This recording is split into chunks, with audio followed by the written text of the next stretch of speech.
Vision of peace के सभी दर्शकों को जय श्री सीताराम। दर्शकों, आज हम इस विषय पर चर्चा करने जा रहे हैं कि दूसरी बार सीता मैया को वनवास किसने दिया था। ये बहुत सारी भ्रांतियां प्रचलित हैं इसके बारे में। वास्तविकता क्या थी ये आज आप जान पाएंगे इस वीडियो के माध्यम से। सच्चाई क्या है, किसने कहा था दोबारा वनवास जाने के लिए। पहली बारी के बारे में तुम सब जानते हैं कि जब प्रभु श्री राम को वनवास हुआ, कैकेयी माता ने अपने 2 वरदान मांगे, तो उन वरदानों के फलस्वरूप प्रभु वनवास को गए और जानकी जी और लक्ष्मण जी उनके साथ चले गए। उस समय जानकी जी की इच्छा थी श्री राम के साथ वन जाने की। तो क्या दूसरी बार भी जानकी जी ही की इच्छा थी या उन्हें वन भेजा गया था, किसी ने मजबूर किया था? ये सच्चाई आज खुलेगी विजन ऑफ पीस पर। इसके लिए आखिर तक आप इस वीडियो को जरूर देखिए। प्रभु श्री राम वनवास से लौट चुके थे, उनका राज्याभिषेक कर दिया गया, सर्वत्र राम राज्य हो गया। राम राज्य में किसी को किसी तरह का कोई दुख नहीं है, कोई दैहिक दैविक भौतिक कष्ट नहीं है, सभी प्रसन्न हैं, न्याय है, व्यवस्था है और किसी चीज की कोई कमी नहीं है। बिना मांगे मेघ वर्षा बरसाते हैं, खेतों में अन्न उपजता है, सब सुखी हैं, सब सच्चरित्र हैं। इसी राम राज्य की कल्पना आज भी हम करते हैं।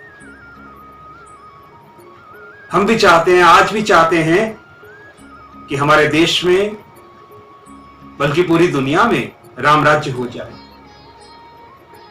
लेकिन उसी राम राज्य के अंदर एक दिन एक ऐसी घटना घटती है जिसकी शायद किसी ने कल्पना भी नहीं की थी। प्रभु श्री राम अपने गुप्तचरों के माध्यम से ये जानने के लिए सदैव प्रयासरत रहते थे कि प्रजा में कोई दुखी तो नहीं है, प्रजा में किसी को किसी बात का कोई कष्ट तो नहीं है, या कोई व्यक्ति प्रजा का ऐसा तो नहीं है जो राजा राम से वैमनस्य रखता हो या उनसे सहमत ना हो, लेकिन राज डर से इस बात को कह ना पाता हो। एक दिन रात्रि के समय प्रभु के गुप्तचर इसी तरह से अयोध्या का दौरा कर रहे थे। अचानक एक घर से कुछ आवाजें सुनाई दी। जैसे जैसे गुप्तचर पास गया, आवाजें तेज होती गई। एक व्यक्ति अपनी पत्नी के साथ बुरी तरह से लड़ रहा था और उसे अपने घर से बाहर निकाल रहा था।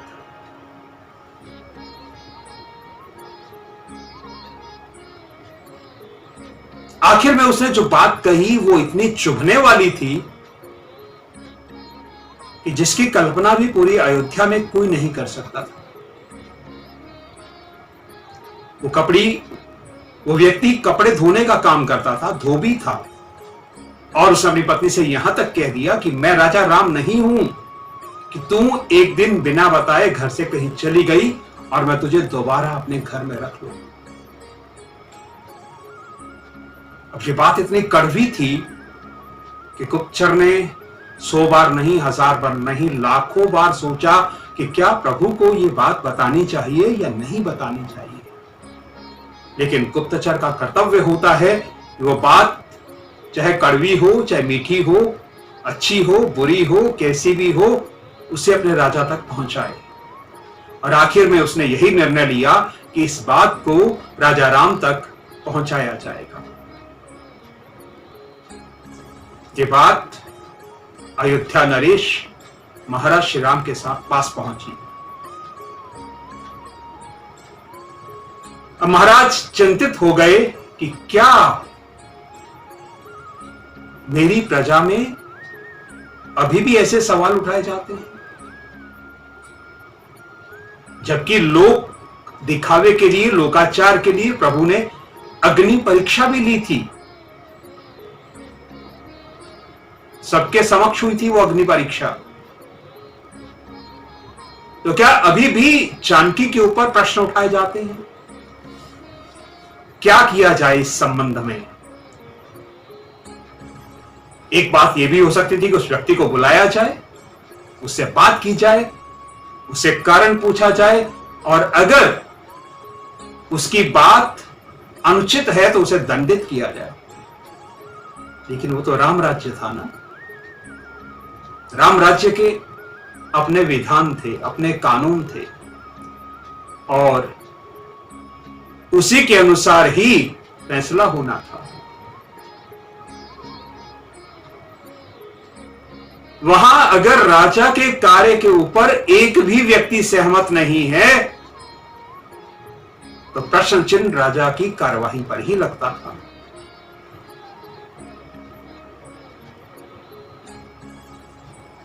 अब इस संबंध में भगवान श्री राम ने जानकी मैया से बात की कि हमें क्या करना चाहिए जिससे प्रजा का संदेह समाप्त हो जाए। भगवान ने कहा, जानकी मैं जानता हूं कि तुम 100% नहीं 1000% पवित्र हो, सच्चरित्र हो। मुझे तनिक लेश मात्र भी इसमें कोई संदेह नहीं है, इसमें कोई संशय नहीं। गंगा जल से भी ज्यादा निर्मल और पवित्र है मेरी जानकी, ऐसा प्रभु श्री राम ने कहा। तब मां बोली, भगवान, लेकिन प्रजा के मन में तो संदेह है, और प्रजा के इस संदेह को दूर करना भी तो राजा का ही कर्तव्य है।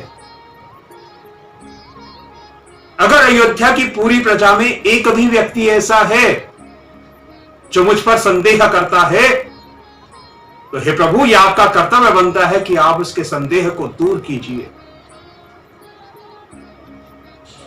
और तब कहते हैं कि जानकी जी ने यह निर्णय ले लिया, ये फैसला कर लिया कि जब तक इस पूरी अयोध्या की प्रजा में एक भी व्यक्ति को उनके चरित्र के ऊपर तनिक सा भी संदेह है, जरा सा भी शक है, तब तक वो अयोध्या में नहीं रहेंगी।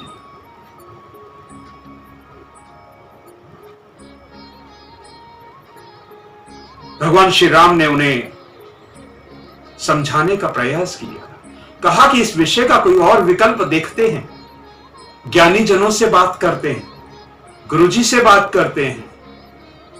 लेकिन जानकी मैया बोली, प्रभु नहीं, प्रजा सर्वोपरि है, प्रजा से ऊपर कोई नहीं है। इसलिए आप मेरे वनवास की तैयारी कीजिए।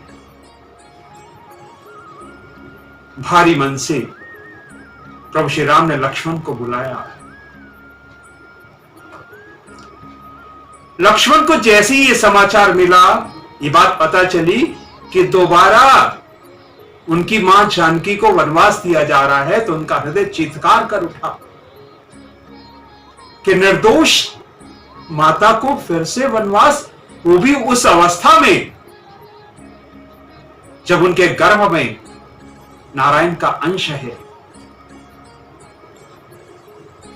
यह अनुचित है, यह गलत है, यह अन्याय है। लेकिन राजाज्ञा के आगे लक्ष्मण ही विवश थे। और तब अयोध्या से कई मील दूर महर्षि वाल्मीकि जी के आश्रम के नजदीक जानकी जी को वन में छोड़ दिया गया। वहां से महर्षि वाल्मीकि उन्हें अपने आश्रम में ले जाते हैं। इधर यह समाचार जनकपुर में पहुंचा। महाराज जनक, महारानी सुनैना ने जब यह सुना कि उनकी पुत्री को फिर से वनवास हुआ है, तो उनके हृदय में होने वाले कष्ट और पीड़ा का अनुमान लगाना संभव ही नहीं था।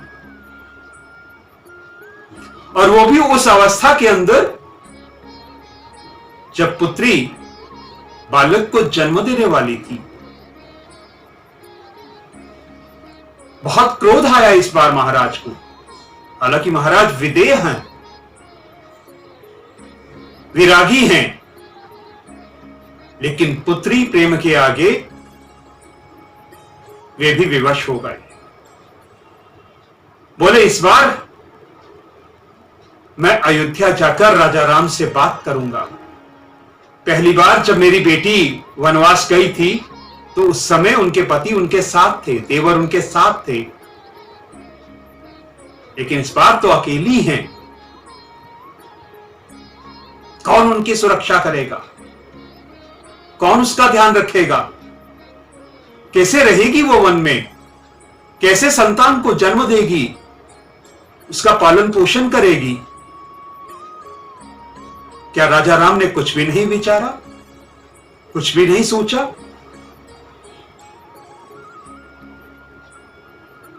अयोध्या पहुंचे महाराज जनक।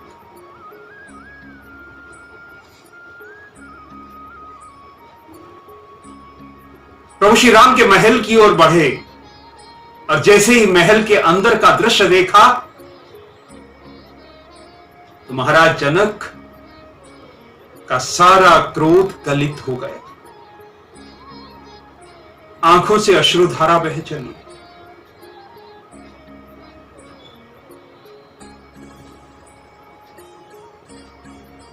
वहां एक बिछौना है धरती के ऊपर। पूछने पर पता चला कि जब से जानकी गई है तब से प्रभु श्री राम धरती पर ही सोते हैं, उसी कंदमूल फल का आहार करते हैं जो वन में किया करते थे। अर्थात अगर जानकी वन में वनवास भोग रही है तो भगवान श्री राम अयोध्या के राजमहल में वनवास भोग रहे हैं। वो राजा हैं केवल राज्यसभा के अंदर अयोध्या की प्रजा के लिए, लेकिन राजमहल में वो केवल और केवल सिया के पति हैं, जानकी वल्लभ हैं।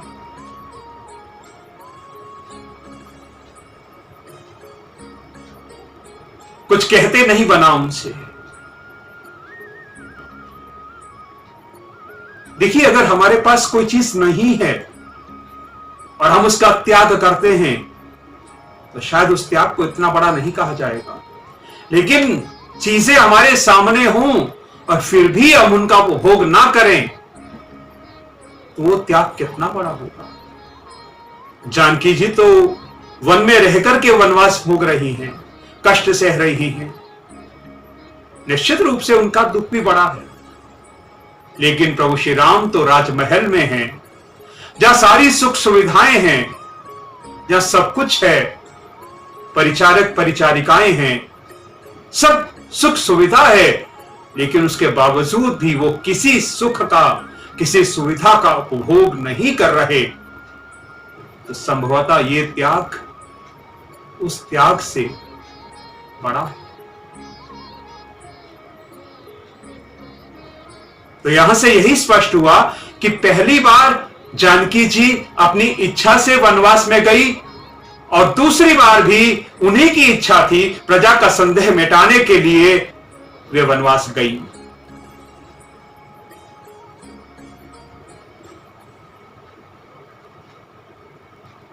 तो श्री राम के द्वारा जो वन भेजने की बात कही जाती है वो अनुचित है, वो भ्रम है। मुझे लगता है कि इस वीडियो को देखने के बाद आज आपका संदेह समाप्त हो गया होगा, आज आपका भ्रम मिट गया होगा और आपको वास्तविकता का पता चल गया होगा कि जानकी मैया केवल और केवल प्रजा की इच्छा के लिए वनवास गई। राम एक आदर्श राजा थे। रघुकुल के अंदर उनसे पहले किसी ने भी अपनी पत्नी को राज सिंहासन के ऊपर वामांग में विराजमान नहीं किया था। तो पहले राजा थे रघुवंश के, जिन्होंने अपनी पत्नी को सिंहासन पर अपने साथ बिठाया। राजा राम जानकी रानी, आनंद अवध अवधि रचना।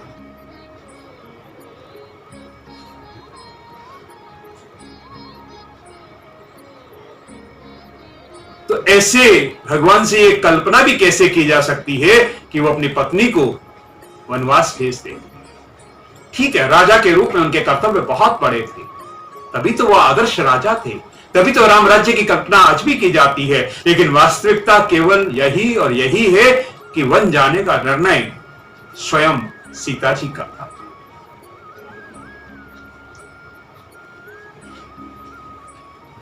उम्मीद करता हूं कि अब आप वास्तविकता से परिचित हो गए होंगे। तो विजन ऑफ पीस के लिए आज के वीडियो में इतना ही। आप हमारे चैनल को सब्सक्राइब कीजिए और इस वीडियो को जितना ज्यादा से ज्यादा हो सके पूरे भारतवर्ष में प्रसारित कीजिए, साझा कीजिए, शेयर कीजिए, ताकि लोगों को भी सच्चाई मालूम हो, उन्हें भी पता चले कि राजा राम के राज्य में केवल न्याय होता था, अन्याय किसी के साथ नहीं होता था। और अगर आपको यह बात अच्छी लगी है तो आप हमारे वीडियो को लाइक कीजिए और कमेंट बॉक्स में जाकर के आप अपनी टिप्पणी, अपना कमेंट जरूर लिखिए कि आप क्या सोचते हैं इस बात को लेकर के। क्या आप सहमत हैं? धन्यवाद आप सभी का। जय श्री सीताराम।